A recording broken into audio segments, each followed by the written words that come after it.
Hot take, Degrassi Next Class Season 1 isn't that bad? I know Season 1 and Season 2 get a lot of flack for being inferior to Season 3 and Season 4, but for various reasons, I disagree. I recently rewatched Season 1 and I quite liked it. They talk about a lot of different things that I had just forgotten about, and nothing really feels rushed. I know one of the main points that everyone seems to hate about the season is it's trying to tackle sexism and what's misogynistic, what's not, and in particular the gaming club versus the feminist club. I think that one of the things people didn't like about it was that the gaming club seemed to have been shown to be just in the wrong and Goldie was right 100%, but that's not the case. Some of Goldie's points could have been easily refuted, but the problem was Hunter wasn't in a state of mind to refute them. Hunter acted rashly, said some terrible things, and generally did not help the gaming club out at all. There could have, and maybe should have been an actual discussion between the two sides, considering the merits of the gaming club and the game that they're playing, and then also talking about how some of the things that the gaming club are involved in can be sexist. I mean, saying hike up your skirt is rather offensive.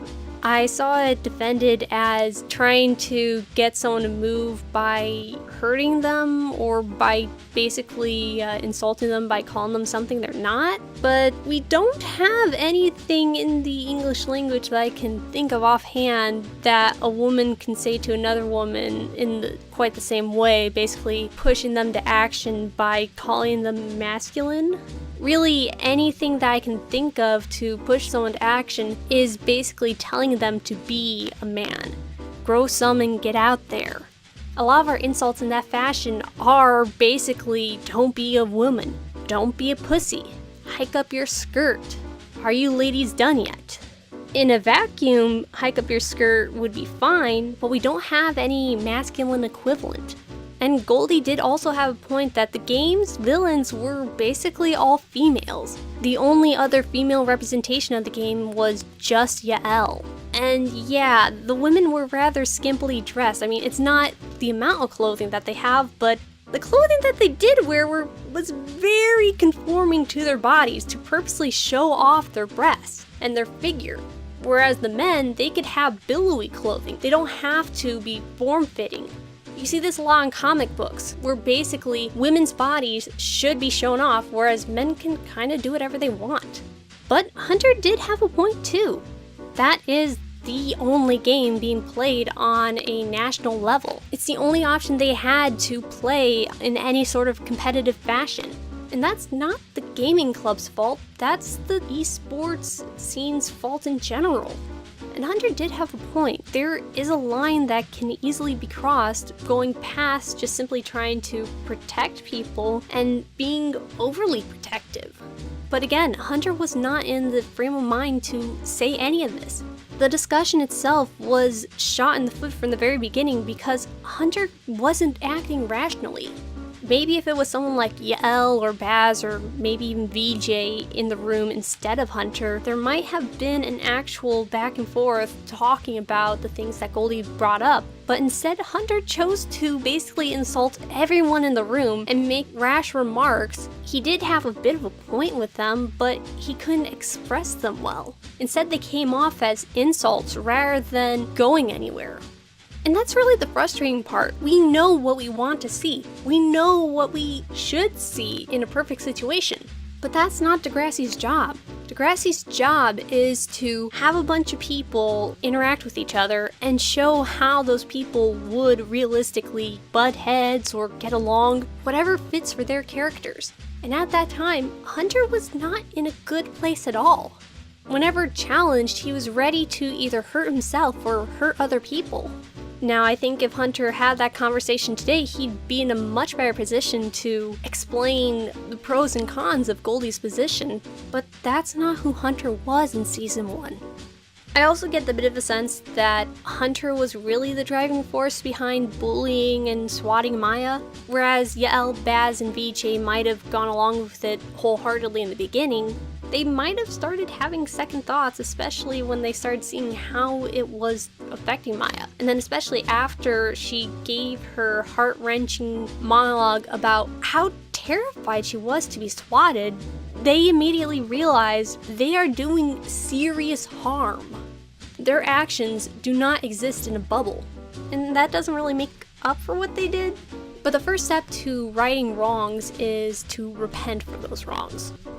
People make mistakes, and while they can be abhorrent mistakes, part of growing up is realizing that other people exist. Your actions don't happen in a vacuum. They have real effects on other people, which is the whole point of Frankie's arc throughout season 2, but I've kinda hammered that to death already. Another thing people didn't like about season 1 was how they handled Grace and Zoe's relationship. And that's another thing I really disagree on. I loved it. Yeah, they were perfect together, and I wish they would have been a couple. I think they really could have lasted throughout season 4, as long as they didn't go through the whole get together one season, stay together a season, and then break up either by that end of the season or next season.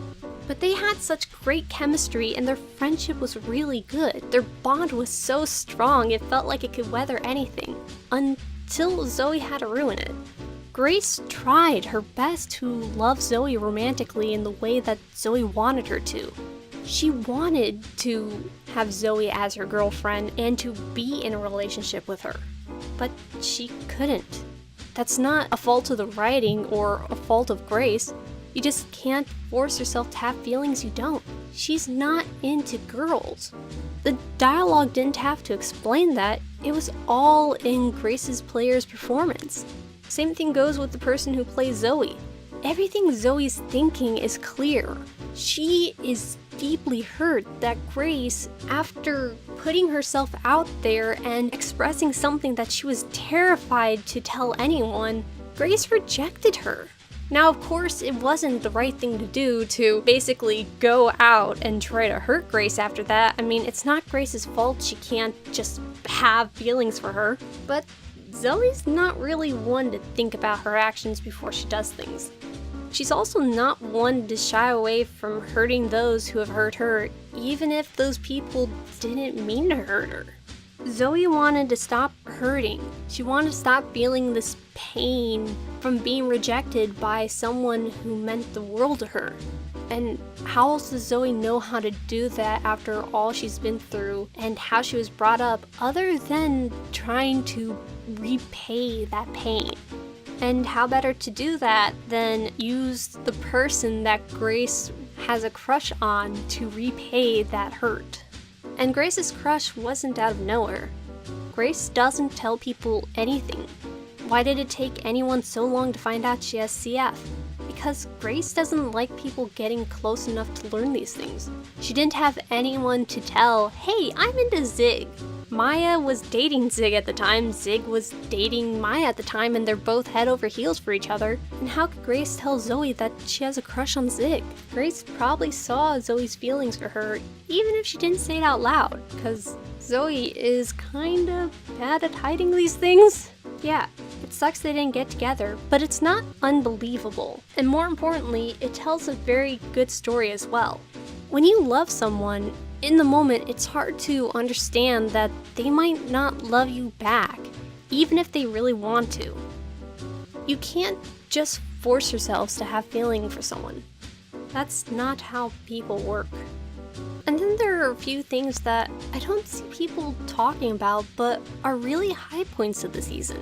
It may be small, only really being shown in one episode, but I loved Lola basically learning about masturbation, and it is awkward to talk to your closest friends about something so personal, but it was nice to see someone trying to have that conversation. Learning about how it's not a pervy thing to want to enjoy yourself every so often, and that something that works for someone else doesn't necessarily mean it's gonna work for you.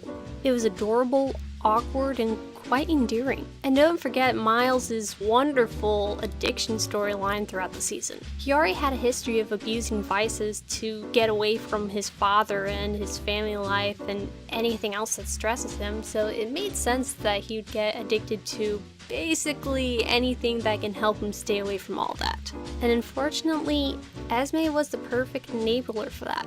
It was a wonderful introduction to her character and laid some groundwork for what we got to see in season 4 with her. She faked a suicide attempt to keep Miles at her side. Not everyone does that, especially people in the right frame of mind. Not only was Eric Osborne's performance of the entire thing extraordinary, but I also liked seeing everyone else's reaction to Miles going deeper and deeper into the drug use. I'm sure his mom didn't mean to brush him off, especially after years of Miles acting out for seemingly no reason. But as soon as she found out that there was a problem with drugs involved, she dropped everything to help him out. We saw that in one scene where Miles goes up to her, asks if they could talk. At first she brushed him off, but as soon as he says that he almost relapsed, she put down whatever she was doing and went to help her son.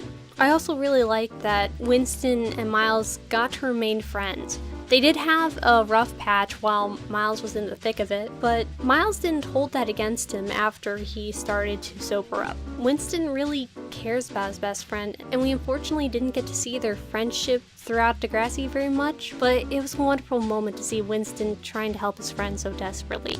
It is quite unfortunate the things that were almost lost during Miles' descent. If he didn't sober up, he probably would have missed out on stopping Hunter from shooting up the school. I also like how Tristan didn't get punished for basically sleeping around with a bunch of guys.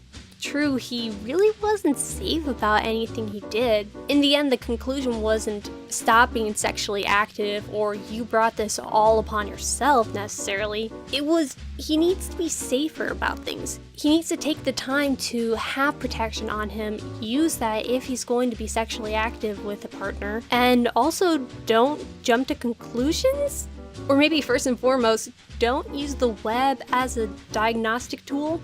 Again, everything is cancer on the web, and even if this time Dr. Google ruled out testicular cancer, there's a big difference between chlamydia and a urinary tract infection.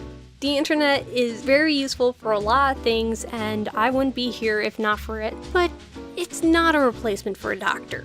On a side note, I really wish they would have kept around the guy who Tristan was trying to get all sexy with in the student council office. He was really, really cute, and well, that part of me who recognizes those things would have liked to see more of him.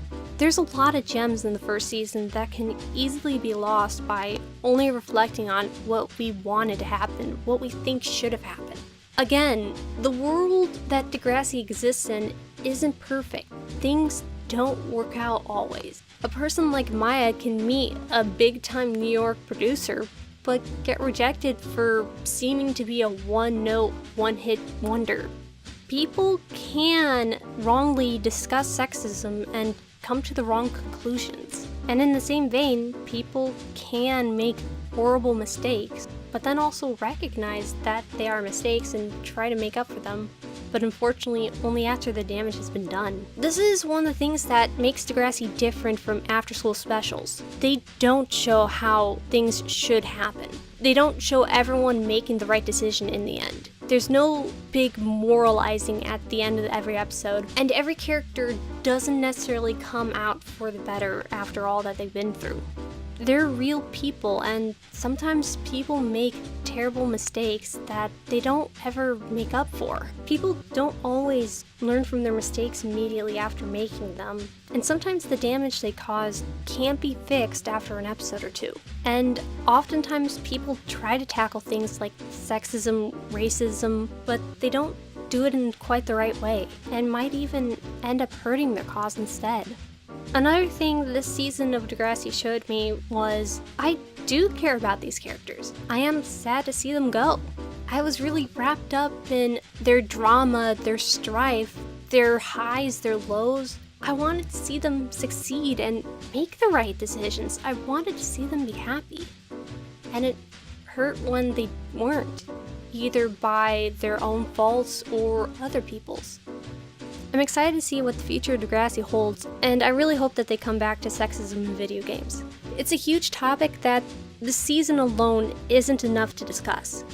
I think it's time for us to have a rational debate between the opposing sides. Maybe bring Hunter back to talk about it, or maybe have it with different characters. It's a very nuanced topic that isn't black and white. There's no good guys and bad guys necessarily. And we're better to talk about it than Degrassi, where black and white doesn't exist. Thank you very much for consuming my videos, and until next time.